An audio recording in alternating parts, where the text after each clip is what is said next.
Okay, so thank you, everyone. And we still have folks coming in, but we'll go ahead and get started. So, first, my name's Andre Stackhouse. I'm the executive director of Whole Washington.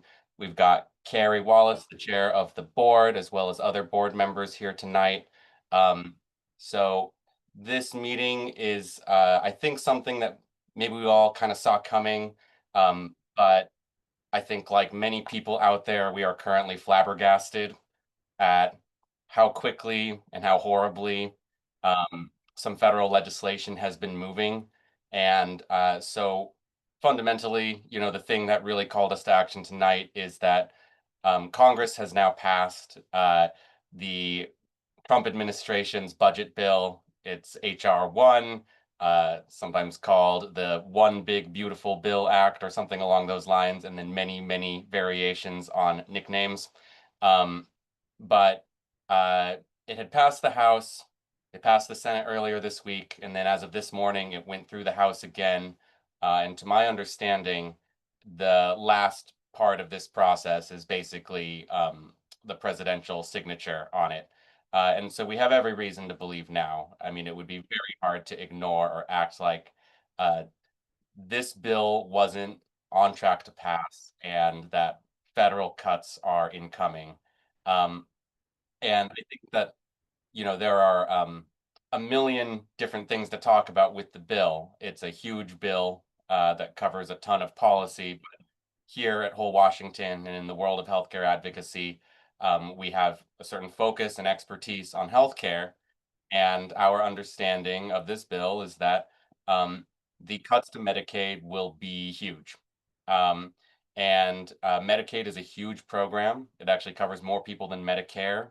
Um, and it's a very huge program in Washington. It is one of the more comprehensive and better funded Medicaid programs in the country, um, which at some level means that it has the farthest it can fall. Um, and there has been some coverage of this so far. So on the agenda, I have a section that says, what are the implications of this bill? And there are two articles that I have been sharing. I will put them both in the chat. I think they're worth a read. Uh, but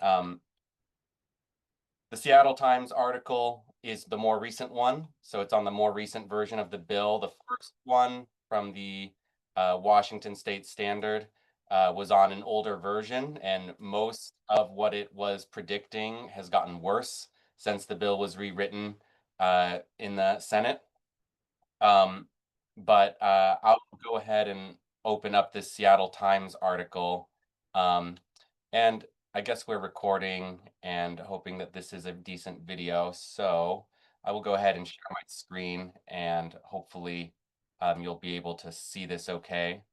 Um, but the headline in the Seattle Times is Washington is the #1 target in the GOP's healthcare slashing bill.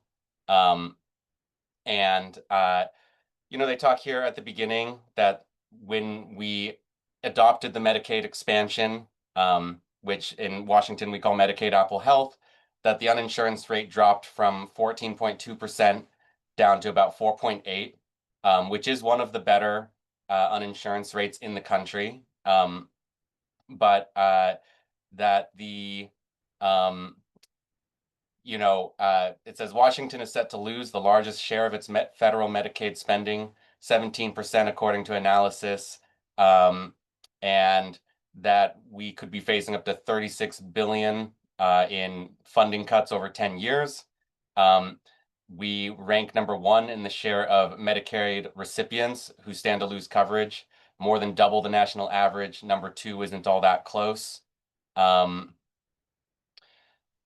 yeah, I'm trying to remember some of the other reference statistics that came out of this one.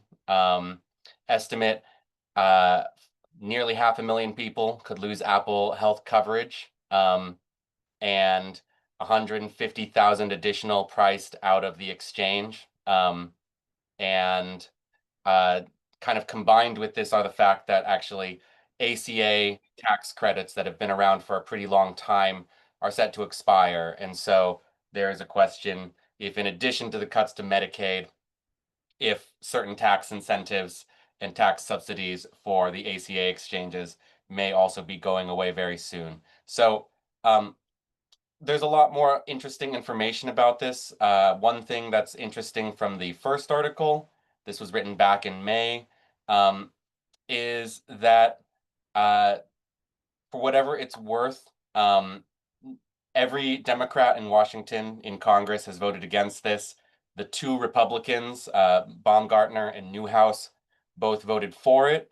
Um, but at the state level, actually, a letter that was signed by about 24 legislators, almost all of which are actually Republicans, um, sent this letter to the congressional delegation, you know, in strong language for these sorts of letters, begging for Medicaid to not be cut. And many of these Republican representatives are very likely facing hospital closures when these cuts go through. The same can be true of city hospitals as well. So, I don't think anyone is getting out of this without some cuts to funding, some closures in hospitals. Um, but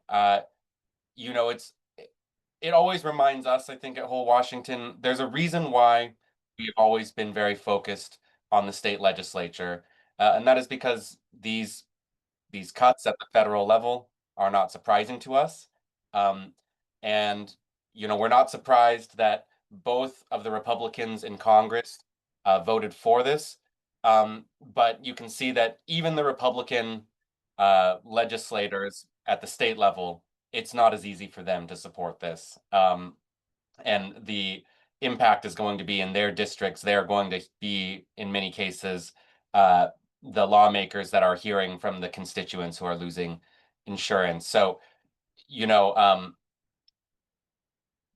despite the way that uh, Medicaid may be changing, um, Uh, Washington Democrats still hold a trifecta in the state legislature.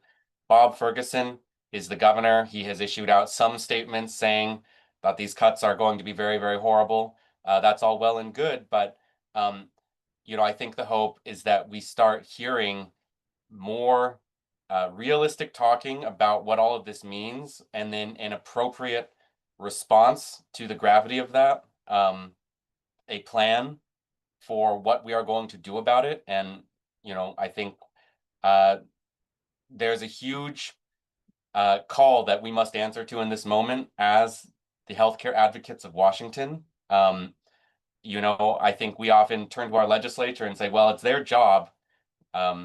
It's our taxpayer money that pays to have this legislature. It's our laws and our constitution. And it's their job to fix this kind of thing. We need to hear their plan. We need to hear Governor Ferguson's plan, Insurance Commissioner Cooterer's plan. But I think that we need to remind ourselves that there is not necessarily anyone to lead us on this other than ourselves. We have to be the solutions I think. So that kind of is an overview of the significance and impact of this passing. People know that there are going to be cuts to Medicaid. I think one other thing, just so folks are aware of kind of how this works, is there will be a large addition on work requirements to Medicaid, meaning that you may have to prove that you work up to 80 hours a month to be able to qualify for Apple Health. And many people who are on Apple Health cannot necessarily work.